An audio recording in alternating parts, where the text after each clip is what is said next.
Hello. Welcome to my channel, my dear friends. My name is Avilash. I'm a trader next door. In this video, I'll be analyzing the chart of GBPUSD.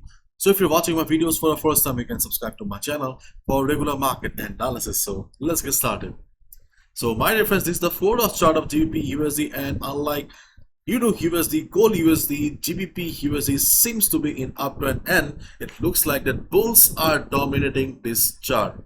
But my dear friends, we must know that CPI is coming on Tuesday. So yes, for the Forex traders, Forex enthusiasts, CPI is a big event. So my dear friends, there's a high chance, high possibility that during Monday, market may remain silent. Market may not show some big moves. Usually we don't get to see much volatility during the first half, and market starts moving, especially during the US session. But because of coming CPI and CPI being a big event, there is a high chance that during the US session also on Monday, we may not get to see much volatility. So let's look at the chart of DXY first. Though market is not following the chart of DXY, okay, like it used to do, but still knowing the important levels of DXY is very important.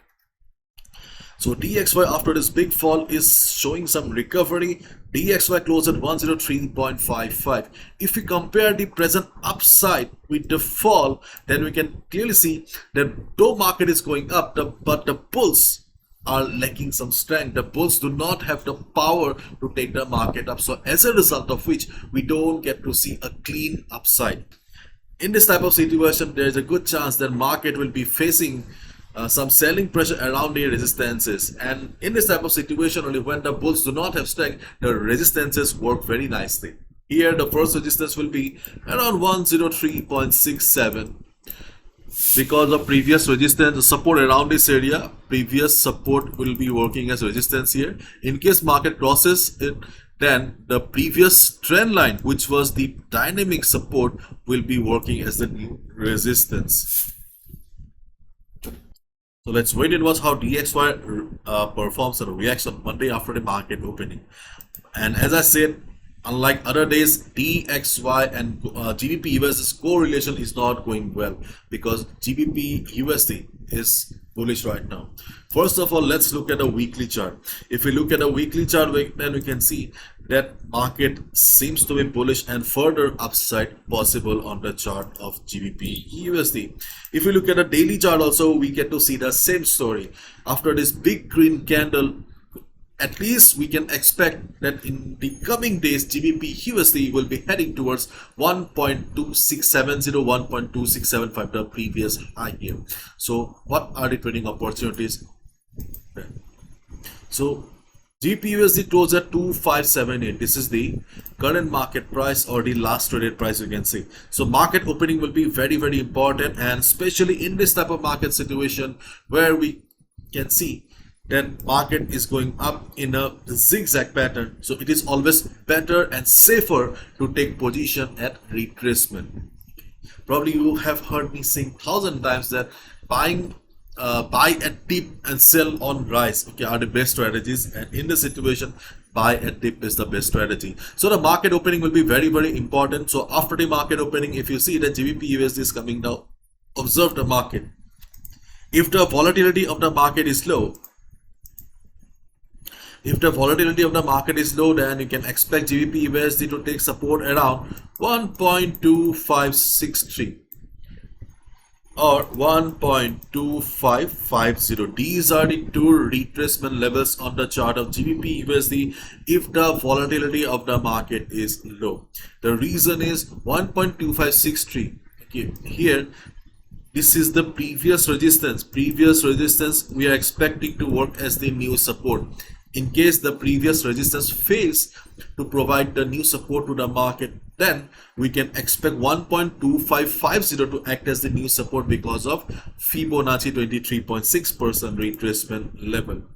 If you look at my Fibonacci drawing here, then you can see that it looks weird because instead of considering from this particular portion of the market, I'm considering this from here because I was looking at the previous bounce level and I saw that when I was considering FIBO from this particular point here, market was taking support. So I'm expecting 1.2550 to act as the new support if 1.2563 fails, because pre-market has respected FIBO when we consider this particular low, not these.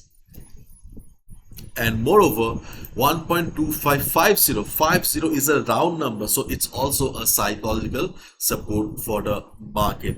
And in case right after the market opening, out of two, market shows extreme volatility, extreme selling pressure, in that case obviously these levels will not work because they do not have the capacity. We must understand that not all the levels in the market have equal amount of strength. In that case, you can expect the 50 moving average, which is also coming up, okay, to act as the next support for the market. But in this present situation, we can expect that more or less we will be having a silent market opening. Not only CPI is coming up, we get to see a silent market before a big event, but also on Monday, especially during the Asian and European session, market prefers to stay sleepy and silent. Okay, so buy at retracement is the best trading strategy in this market situation. But on the other hand, right after the market opening, if we see upside on the chart of GBPUSD, then my dear friend, you need to be careful. And the reason is that for a breakout, okay, for a breakout, we need volume, we need volatility. So if you see the market is crossing 1.2590 level, or if market breaks 1.2590 level, you can consider a buy position, but try to observe the candle, especially during the Asian session. If you see a breakout, then try to go with a small lot size, because during the Asian session we do not have much volume, and usually no volume, low volume means false breakout. Okay, so if market breaks also, if you cannot control the urge to take a buy, go with a small lot size. Again, when market will be coming down for retracement, then you can go re-enter again. Or in simple words, if you see that market is breaking 1.2590 level, but the size of the candle is not convincing, small candle, especially European session, US session, Asian session, it means that market is going for a breakout but no volume, high chance of false breakout. In that case, okay, it's better to avoid. Okay, but still, if you want to buy, go with a small lot size. Okay. Again, when market will be coming down for retracement, you can enter again. Okay. So these are the trading opportunities that I see on the chart of GBPUSD. Overall, I think that GBPUSD has further upside of at least 100 pips. So swing traders, you can go for it at retracement. So that's all from my side, my dear friends. Follow proper risk management. This is my analysis. I can be wrong as well. Do not gamble with your hard-earned money. As I always say, be a trader, not a gambler. So do not enter on the middle of the chart. Wait for the right opportunity. Bye-bye. Take care. Have fun. Enjoy the weekend. Spend some quality time, beautiful time with your friends and family. Bye-bye.